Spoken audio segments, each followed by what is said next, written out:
সমগ্ৰ ৰাজ্যতে স্বাস্থ্য বিভাগৰ অধীনস্থ টিকাভিত্তিক কৰ্মচাৰীসকলে তিনিদিনীয়াকৈ পালন কৰা কৰ্মবিৰতি আজিও অব্যাহত আছে।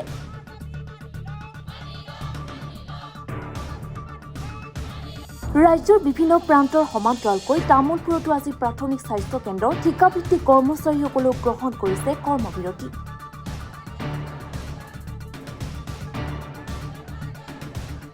সমকামৰ সমদৰমহাকে ধৰি বিভিন্ন দাবী উত্থাপন কৰি স্বাস্থ্য বিভাগৰ কৰ্মচাৰীসকলে প্ৰতিবাদ সাব্যস্ত কৰি স্বাস্থ্য বিভাগৰ সকলো কাম কাজ অচল কৰি দিয়ে।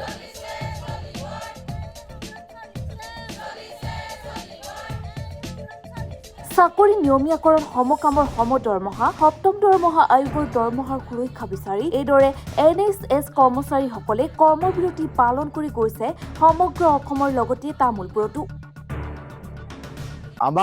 আপোনালোকেতো গমে পাইছে আমাৰ যিখিনি কৰ্মচাৰী আজি ষ্ট্ৰাইকত আছে NRHMৰ, তেখেতসকলৰ কৰ্মবিৰতিৰ কাৰণে তেখেতসকলে যে কৰ্মত যোগ দিয়া নাই তাৰে কাৰণে আমাৰ বহুত অসুবিধাৰ আমি সন্মুখীন হৈছোঁ। প্ৰথম কথা হৈছে আমাৰ OPD চলোৱাত বহুত কষ্ট হৈছে।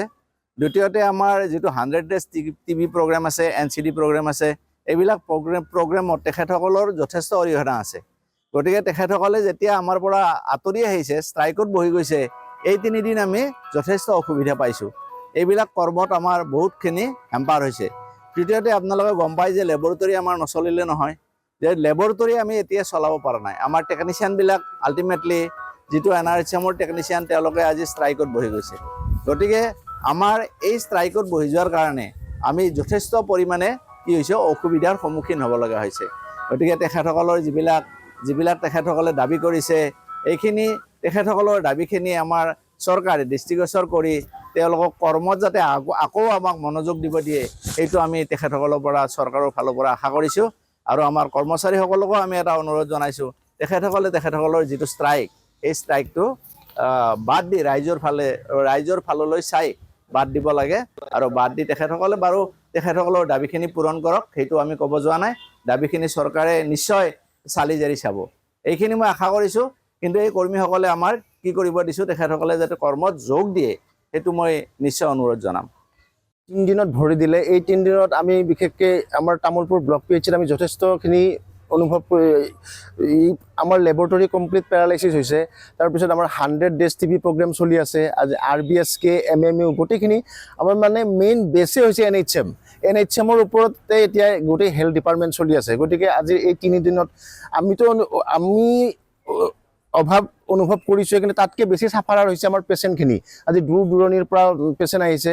আমাৰ 100 ডেজ TBৰ প্ৰগ্ৰেম চলি আছে, MMU চলি আছে, RBSK চলি আছে। আৰু সঁচা কথা ক'ব লাগিলে গোটেইখিনি আপলোড কৰা, পৰ্টেলত কিবা কিবি কৰা, এই গোটেইখিনি আমাৰ NHMৰ ষ্টাফ। গতিকে চৰকাৰে ইয়াৰ বিষয়ে কিবা এটা সোনকালে ভাল এটা বিবেচনা কৰি তেখেতসকলক ভাল এটা ন্যায্য প্ৰদান কৰিব বুলি আশা ৰাখিলোঁ। আৰু সঁচাকৈ বেয়া লাগিছে তেখেতসকলৰ কাৰণেও, কাৰণ কিয় আজি 3 দিন ধৰি তেখেতসকলে ইয়াত এটা ষ্ট্ৰাইক কৰি আছে। গতিকে চৰকাৰে ইয়াৰ বিষয়ে অলপ ভাবক, এইখিনিয়ে মোৰ ক'বলগীয়া আছে।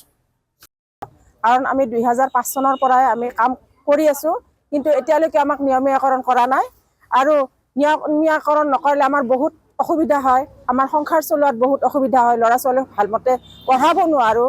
আৰু আমাৰ চৰকাৰৰ ওচৰত এটাই অনুৰোধ, যেনেকৈ শিক্ষকবিলাকক নিয়োগ কৰিছে স্থায়ী কৰ্মচাৰী হিচাপে, আমাকো যাতে স্থায়ী কৰ্মচাৰী হিচাপে নিযুক্তি দিয়ে। আৰু সমকামৰ সমদৰমহা যেন প্ৰদান কৰে তেওঁলোকে। আৰু ৰেগুলাৰ চাকৰিয়ালৰ যেনেকৈ সা সুবিধা দিছে, বেংকৰ লোন, তাৰপিছতে এই পেঞ্চন, আমাৰতো একো মানে নাই, মেডিকেলৰো কোনো আমাৰ সুবিধা নাই। গতিকে আমাক যাতে তেওঁলোকে চৰকাৰী সুবিধাখিনি প্ৰদান কৰে, তাৰ বাবে আমি চৰকাৰৰ ওচৰত বিনম্ৰ অনুৰোধ। চৰকাৰে যদি আমাৰ দাবী মানি নলয়, তেতিয়াহ'লে আমি এই কি আন্দোলন কৰিছোঁ, 2 দিন বা 3 দিন বা এসপ্তাহ কৰিছোঁ ন, তেতিয়ালৈকে আমি মানে যুগমীয়া হিচাপে আমি আন্দোলন কৰিবলৈ বাধ্য হ'ম। আৰু চৰকাৰক যাতে আমি আন্দোলন কৰিবলৈ বাধ্য নহওঁ, তাৰ বাবে আমাৰ সিদ্ধান্তসমূহ অনতিপলমে যাতে তেওঁলোকে বিচাৰ কৰে, তাৰ কাৰণে আমি বহুত অনুৰোধ কৰিলোঁ চৰকাৰৰ ওচৰত। তামোলপুৰৰ পৰা প্ৰসাদ দাসৰ ৰিপৰ্ট, ব্লগ এলেনি।